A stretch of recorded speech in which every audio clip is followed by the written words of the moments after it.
सैनिक स्कूल कोडागू जो कर्नाटक का एक सरकारी सैनिक स्कूल है, तो इसमें जो कट ऑफ है 6 राउंड तक क्या गई थी लास्ट ईयर बच्चों की, तो ये देखते हैं हम। होम स्टेट की पहले मैं बात करता हूँ कक्षा 6 में, तो ये है आपका SC ST OBC defence general, और गर्ल्स की अगर हम बात करें तो ये कट ऑफ है।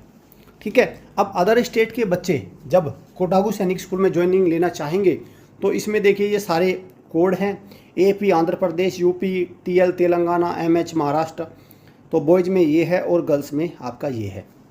ठीक, 300 नंबर में से ये कट ऑफ है, 300 में से ये तो बनती है आपका कक्षा 6 की। और कक्षा 9 की अगर मैं बात करूँ तो कक्षा 9 में 40 सीटें हैं भाई खाली इस बार, तो कक्षा 9 में भी देखते हैं। देखिए ये कक्षा 9 हो गया, और कक्षा 9 में कितनी सीटें हैं, 40 सीटें खाली हैं, लगभग पूरी 40, और 400 में से कट ऑफ बनती है।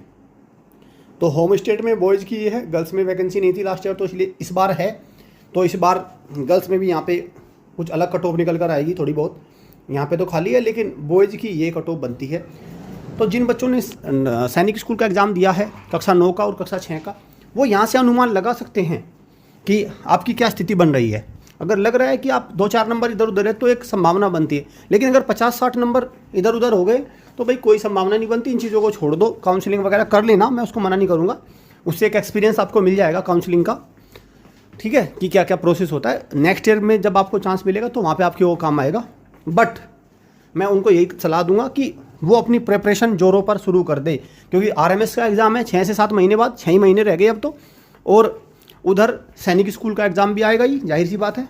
तो जो गलतियाँ इस बार हुई है वो गलती नेक्स्ट ईयर ना हो, क्योंकि मैं देख रहा हूँ जिन बच्चों के सैनिक स्कूल में 130 140 है, उन्होंने तो जो है अपना सब कुछ छोड़ दिया। उन्होंने तो कह दिया उनको सर अब नहीं, अब मन भर गया सैनिक स्कूल से, अब वहाँ नहीं हमारा, क्योंकि जो शुरुआत में था एग्ज़ाम देते आपको पता है ठंडा जोश हो जाता है। ये हमेशा कंपटीशन एग्ज़ाम की एक फितरत है, शुरुआत में बहुत उछल कूद होती है जब तक पेपर नहीं होता, लेकिन जब पेपर में नंबर निकल कर आते हैं ना, तो सारा जोश जो उबाल होता है ना, उबाल वो शांत हो जाता है, और फिर इधर उधर की बातें होने लगती है। लेकिन सही जो फाइटर होता है वो यही होता है कि जब उस एंट्रेंस टेस्ट में से निकल कर आया उसको स्वीकार करता है और फिर अगली बार दमदार तैयारी के साथ करारा जवाब देता है। Thank you students, thank you.